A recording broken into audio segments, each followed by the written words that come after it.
Hasan ibn Sabit yang mendapatkan gelar pemusik di hadapan Nabi SAW.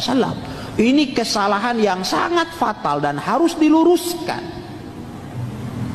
Ya, dan barang siapa yang melakukan kesalahan di hadapan umum, maka juga koreksinya harus dilakukan di hadapan umum dong.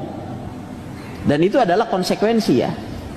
Surah dalam Al-Quran yang disebut dengan surah Asy-Syu'ara, surah para penyair, lalu ditukar menjadi surah para pemuzik. Ini adalah suatu kelancangan dan suatu kejahatan. Pada video kali ini kita akan membahas tanggapan Ustadz dari Malaysia tentang statement Wah yang menyebut Asy-Syu'ara itu surah musik. Kita simak videonya dulu kaum muslimin. Yang sedang viral misalnya ada salah seorang dai kondang mengatakan dalam Al-Quran ada surat namanya surat pemusik. Ya, surat para pemusik, yaitu surat Asy-Syu'ara.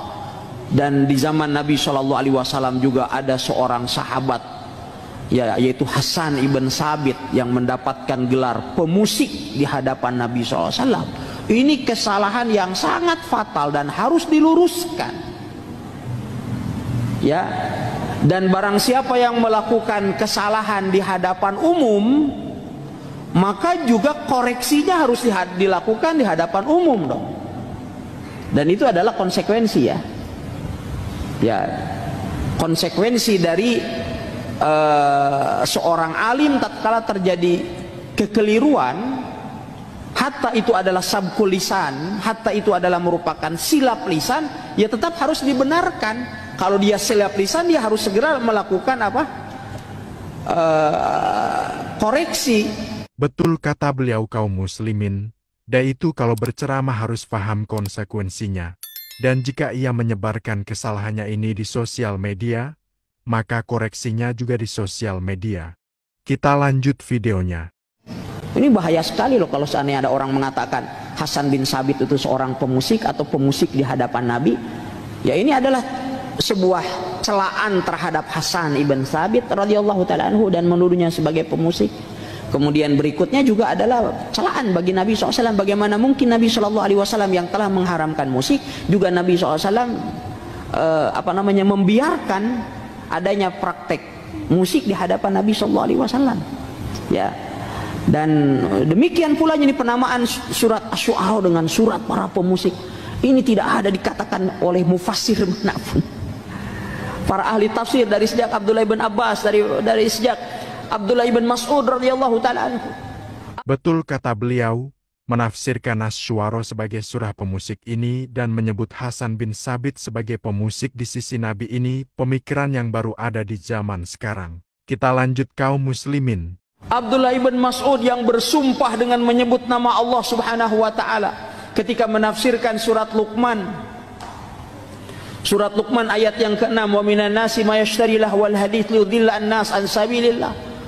Dan dari sebagian manusia ada yang memperjualbelikan perkataan-perkataan yang sia-sia untuk menyesatkan manusia dari jalan Allah. Ibnu Mas'ud mengatakan, demi Allah, sesungguhnya yang dimaksud di situ adalah lagu, dan riwayat yang lain lagu dan musik. Baik, Ibnu Mas'ud siapa? Ibnu Mas'ud orang yang paling paham, bersama dengan Ibnu Abbas orang yang paling paham tentang Al-Quran. Ibnu Mas'ud mengatakan, sungguh demi Allah saya bersumpah, saya mengetahui setiap ayat si Al-Quran apa maknanya, di mana dia diturunkan dan kapan dia diturunkan. Andaikan ada seseorang yang mengetahui Al-Quran lebih daripada aku, ya, sedangkan aku masih bisa berjalan kepadanya walaupun harus menyeberang lautan, aku akan kejar dia. Maksudnya aku akan menuntut ilmu darinya. Jadi ini Abdullah bin Mas'ud, ya, menjelaskan kepada kita sekalian tentang ya haramnya musik. Baiklah kaum muslimin, itulah tadi penjelasan Ustadz Jizin Jainal Mursalin tentang perkataan Wah yang menyebut Asy-Syu'ara surah musik dan menyebut Hasan bin Sabit sebagai pemusik di sisi Nabi. Dan dari penjelasan beliau tadi, kita tahu pemikiran ini baru ada di zaman sekarang. Dan di zaman Nabi itu sudah ada yang namanya alat musik dan pemusik. Tapi gak ada ulama yang menafsirkan Asy-Syu'ara itu surah musik. Jadi wajar kalau banyak ustadz yang mengkoreksi untuk meluruskan dan mengajarkan kepada umat mana yang benar dan mana yang salah. Ini kita yang meluruskan kok disebut menggoreng. Permasalahannya itu itu menyanggah apa yang disampaikan oleh para asatids. Bahkan demi bisa menyanggah, sampai mengaitkan skripsi Ustadz Mufli Safitra dengan Yahudi Israel. Dan jamaahnya yang mendengarkan cuma ngangguk-ngangguk aja, padahal analogi yang disampaikan itu cacat logika dan memaksakan. Terus dia juga menyebut di zaman Nabi gak ada kata musik, adanya 5 kata. Dan ternyata dari 5 kata itu yang 3 tidak bisa disebut musik, dan 5 kata itu hukumnya juga berbeda-beda. Jadi kalau gini kan umat jadi bingung, karena mencampurkan yang haram dan halal. Nah, kesalahan-kesalahan seperti ini wajar jika diluruskan. Dan berikut adalah tanggapan dari Doktor Ilmu Quran Malaysia terkait hal ini.